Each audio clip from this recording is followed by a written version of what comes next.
Hello everyone, welcome back to my channel. ఇవాళ నేను మీకు ఈ వీడియోలో అటుకులతో పులిహోర ఎలా చేయాలో చూపిస్తున్నాను. అంతకంటే ముందు మా ఛానల్ని ఎవరైనా సబ్స్క్రైబ్ చేయని వాళ్ళు ఉంటే ప్లీజ్ సబ్స్క్రైబ్ చేసుకోండి. ముందుగా నేను ఇక్కడ 3 కప్పుల అటుకులు తీసుకున్నానండి. కొంచెం మందపాటి అటుకుల్ని తీసుకోవాలి. వీటిని మనం ఇప్పుడు నీళ్ళలో తడుపుకోవాలండి. నీళ్ళు పోసుకొని నీళ్ళల్లో తడుపుకుందాము. ఎక్కువసేపు నీళ్ళల్లో ఉంచకూడదండి, తొందరగా తీసేసుకోవాలి. ఒక 1 మినిట్ కంటే ఎక్కువసేపు ఉంచుకోకూడదు. చూసారు కదా, ఇలా నానబెట్టిన దాన్ని వాటర్ మొత్తం కూడా తీసేసుకొని ఇలా తీసుకోవాలి. ఇప్పుడు స్టవ్ పైన ప్యాన్ పెట్టేసుకొని ఆయిల్ ఒక 3 టేబుల్ స్పూన్స్ ఆయిల్ వేసుకుంటున్నాను.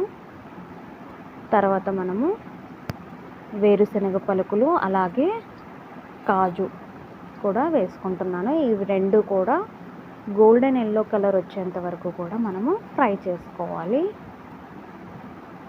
రెండు ఒక్కొక్క స్పూన్ తీసుకున్నానండి నేను. అలాగే ఇప్పుడు మనం తాలింపు దినుసులు వేసుకుందాము. ఆవాలు, జీలకర్ర, శనగపప్పు అలాగే మినపప్పు అన్నీ కూడా ఒక్కొక్క స్పూన్ లెక్కన తీసుకున్నాను. ఇవన్నీ కూడా కొంచెం ఫ్రై అయిన తర్వాత కరివేపాకు అలాగే పచ్చిమిర్చి ముక్కలు వేసుకుంటున్నాను. అలాగే కొంచెం పసుపు, ఒక 1/2 స్పూన్ పసుపు వేసుకుంటున్నానండి. ఈ 3 కూడా ఒకసారి కలపెట్టేసుకుందాము. అయిపోయింది చూడండి. ఇప్పుడు సిమ్లో పెట్టేసుకొని మనం ముందుగా అటుకులు ఉన్నాయి కదా, అటుకులన్నీ కూడా వేసేసుకుందాము. ఇప్పుడు కొంచెం రుచికి సరిపడా ఉప్పు కూడా వేసేసుకుందాము. ఒకసారి మొత్తం కూడా కలిపెట్టేసుకుందాము. ఒక 1 మినిట్ వరకు లో ఫ్లేమ్లోనే మనము దీన్ని కుక్ చేసుకుందాము.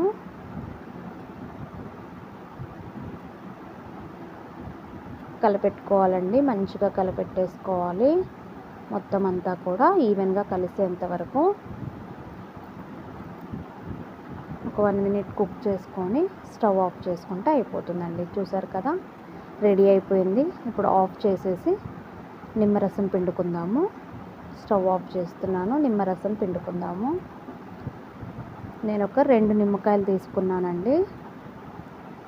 2 నిమ్మకాయల రసం పిండేసుకొని మళ్ళీ ఒకసారి కలబెట్టేసుకుందాము.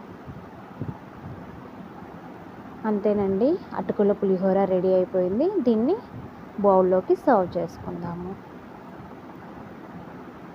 చూసారు కదా, ఈ వీడియో కనుక మీకు నచ్చినట్టయితే ప్లీజ్ లైక్ చేయండి, షేర్ చేయండి, సబ్స్క్రైబ్ చేయండి, అలాగే కామెంట్ కూడా చేయండి.